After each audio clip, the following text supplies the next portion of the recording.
Hey, hi, hello everyone. Today we are chatting about influencers, but I promise it's not the kind that you think when you hear the word influencer. An influencer to me is anyone who's got influence over multiple people who fit your ideal client profile. So keep watching to learn how you can leverage the power of influencers in your marketing to do less work and create more sales in your business.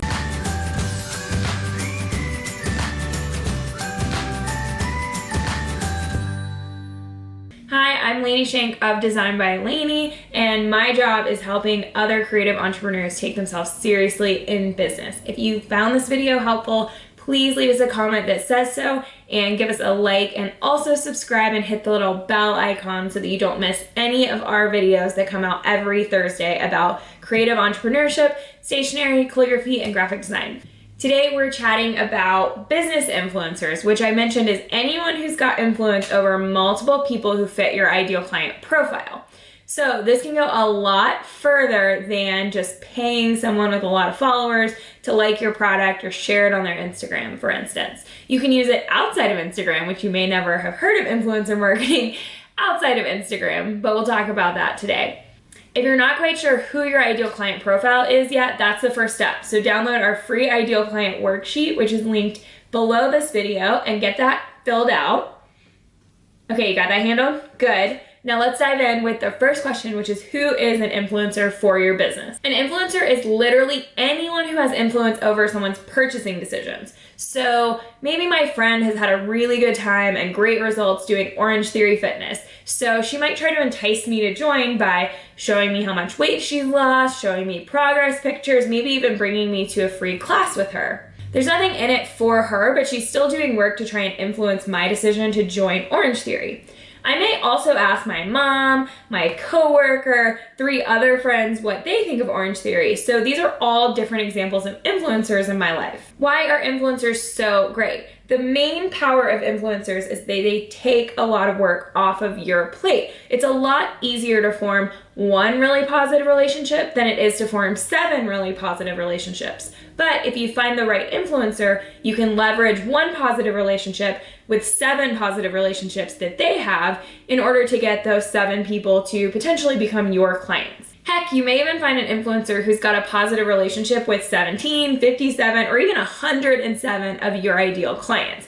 And it's so much easier to just make that 1 relationship a really positive one and then have them direct that 107 people back to you than it would be to find 107 clients on your own. So for instance, making sure my friend has a positive experience at Orange Theory may convince her to bring 3 people who join. And that's gonna be a lot easier just to make her have a positive experience than it is to find 3 totally random people on Orange Theory's part. The other great part about influencers is that they work. 92% of people feel that a recommendation from a family or friend is more valuable than any other form of advertising. So it's gonna be way easier to get in the door with a potential client if you're already in the door with someone that they already trust. All right, the next question we're gonna ask is how you find influencers for your business.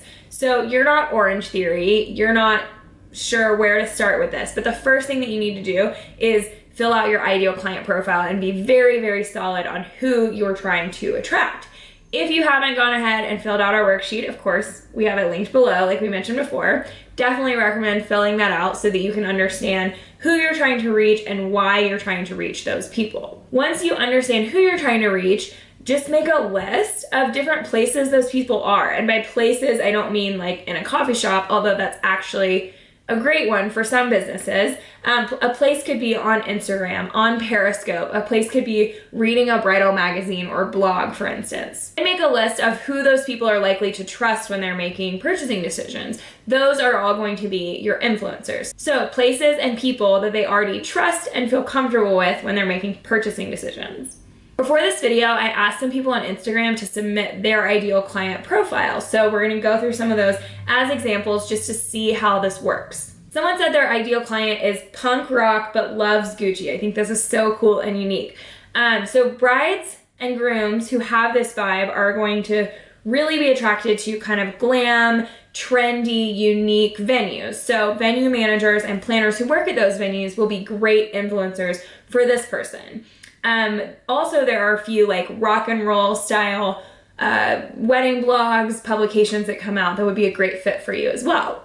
Someone said that their ideal client hates reality TV and loves political conversations, intelligence, book clubs, etc. So I think a really cool, unique idea here would be to look at local groups and see if you could sponsor some local book clubs, political organizations, maybe join some of them yourself so you can get really involved in those and meet your influencers through that. I had someone who mentioned that their ideal client was people who love their dogs. So don't we all? I'm part of that ideal clientele. So one of my clients actually did a bunch of pet portraits, and she would do pet portraits of famous dogs on Instagram and send them to their owners and ask them to share. So that person gets a free pet portrait, but then maybe they have 10,000 plus followers that also already love their pets. So this is kind of your traditional, influencer marketing that you might think of, but done in a unique way. One wedding planner told me that she loves clients that live out of town but are getting married in San Diego where she lives. So I think a lot of those people are not going to go through the traditional route of planning their wedding, but they might contact travel agents or large venues that have hotel blocks because everyone's going to need a place to stay. So if you're planning an out-of-town wedding, you might be more likely to book a hotel type venue than something that doesn't have room for people to stay. I also recommended looking into hotels that have additional activities like spas, family activities, surf lessons, all those little San Diego kind of beach activities and things like that, because people who are booking out-of-town weddings are more likely to want some of those activities. So if you get in with the venue managers, travel agents, things like that, then you're more likely to find those types of clients that live out of town but are getting married in San Diego. So really you can find influencers just about everywhere. In the wedding industry, you're gonna see a lot of like wedding planners, other wedding vendors, the client's partner or fiance, and of course their parents as well. So anyone that you think has a positive relationship with multiple people who fit this profile is going to be a great influencer. Also in the wedding industry, your past clients are going to be great influencers because they're typically friends with people in the same general life stage and age as they are. So think of ways that you can entice those people to share your work, leave you reviews, maybe a referral bonus, something like that is going to get them to recommend you to people who already trust their opinions and are therefore more likely to trust you if you come recommended by that person.